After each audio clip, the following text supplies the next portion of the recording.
नमस्कार, मैं हूं संतली सिंह और आप देख रहे हैं तेज भारत नेटवर्क, जहां हम लाते हैं ताजा और महफूज खबरें।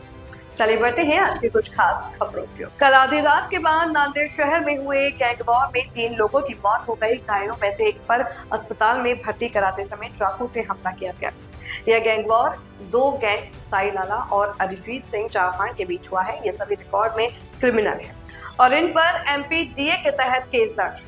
खास बात यह है कि मृतक अरिजीत सिंह चौहान नगर निगम चुनाव में वार्ड नंबर 10 से उद्धव ठाकरे ग्रुप के कैंडिडेट थे। अरिजीत सिंह चौहान और उनके 2 दोस्त ई स्क्वायर से धुरंधर फिल्म देखकर बुलेट के लिए निकले थे। साई लाला गैंग के मेंबर उनके पहुंचने का इंतजार कर रहे थे। जब वे फिल्म देखकर थोड़ी दूर पहुंचे तो उन पर हमला कर दिया गया। दोनों गैंग के बीच तलवारों और चाकू में झड़प हो गई, जिसमें अरिजीत सिंह चौहान और सैयद अवैस दोनों की मौके पर ही मौत हो गई। घायलों को विष्णुपुरी के सरकारी अस्पताल में शिफ्ट किया गया है। अरिजीत सिंह चौहान के भाई और पिता अस्पताल आए।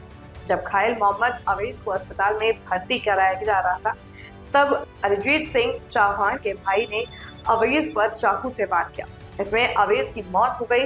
पुलिस ने इस मामले में 4 लोगों को गिरफ्तार किया है। इस गैंगवार की घटना से नांदेड़ शहर में हड़कंप मच गया है। रात्री जवळपास 1:30 वाजता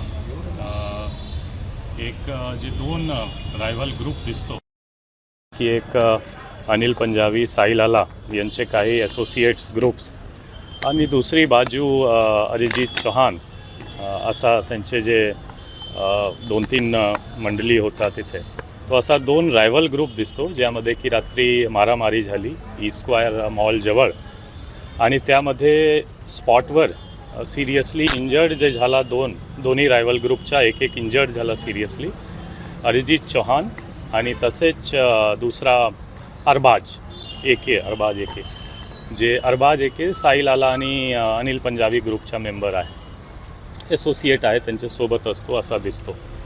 तो एकंदरीत असा दिसतो की 2 ग्रुप जे क्रिमिनल मोठी हिस्ट्री आहे दोन्ही ग्रुपच्या जे टोळी म्हणतो त्यामध्ये अनिल पंजाबी सध्या एमपीडीएमध्ये जेलमध्ये आहे।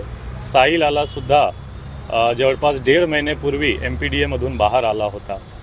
त्यांचे जे असोसिएट आहे त्यांच्यावर सुद्धा मोठी क्राईमची हिस्ट्री आहे आणि एमपीडीए 55-56 सारखा कारवाई प्रपोज्ड आहे किंवा झालेली आहे। दुसरा बाजू जे आहे दुसरा ग्रुप अरिजीत चौहानवर सुद्धा 9 गुन्हे दाखल होता, पास्ट गुन्हे। त्यांच्यासोबत जे एक आरोपी जे आम्ही अरेस्ट पण केलेला आहे, इंजर्ड आहे, त्यांच्यावर सुद्धा एमपीडीएची कारवाई झाली होती, 2025मध्ये बाहेर आला होता।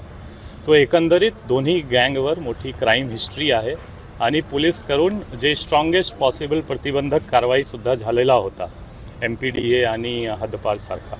आणि हा दोन्ही गँगची रायबलरीमध्ये ई स्क्वायरजवळ रात्री इन्सिडेंट झाला आणि जे अनिल पंजाबी साई लाला ग्रुपच्या 2 मेंबर असोसिएट्स म्हणू शकतो आपण, अरबाज आणि आवेज, हा दोन्हीची डेथ झालेली आहे एक बाजू, दुसरा बाजू अरिजीत चौहानची पण डेथ झाली हॉस्पिटल। असा एकंदरीत 3 डेथ हा इन्सिडेंटमध्ये झालेला। हॉस्पिटलमध्ये एकाचा खून करण्यात आला। हा असं आहे की ते ऑलरेडी 2 जे आहे मोस्टली इथेच सिरियसली इंजर्ड होता आणि आवेज पण सिरियसली इंजर्ड होता। त्यांना सिव्हिल हॉस्पिटल फर्स्ट गेला जवळ असताना, नंतर रेफर झाला विष्णुपुरी आणि विष्णुपुरीमध्ये ते ऑलरेडी सिरियसली इंजर्ड कंडिशनमध्ये गेला होता आणि तिथे ऑलरेडी अरिजीत चौहानचे भाऊ आणि वडील जे अरिजीत चौहानची डेड बॉडी मॉर्चरीमध्ये शिफ्ट होत होता तिथे ऑलरेडी होता आणि तिथे पण त्यांच्यावर वार झाला।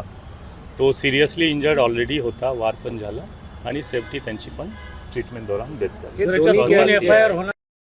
2 एफआयआर होणार, त्यामध्ये मर्डरचा आणि भागीनगर पोलीस स्टेशन हदमध्येच दोन्ही एफआयआर होईल, क्रॉस एफआयआर होईल। एक अरिजीत चौहानची फॅमिलीची तक्रार आणि दुसरा जे आवेज किंवा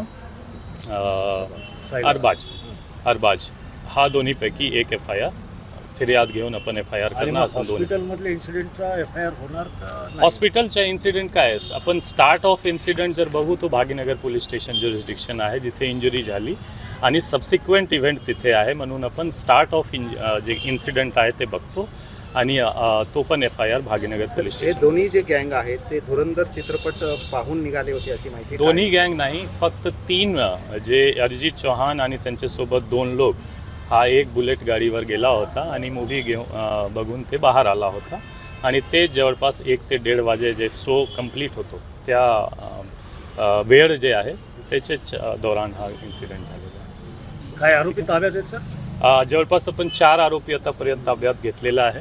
टीम्स बाकी जे लोक आहेत त्यांचे मागे आहे आणि मोठ्या पैमानेवर अपन मध्ये धरपकड़ आणि अरेस्ट. ये थी आज की मुख्य खबर तेज भारत नेटवर्क के साथ। अगर आपको वीडियो पसंद आई हो तो इसे लाइक करें, कमेंट करें, शेयर करें। धन्यवाद।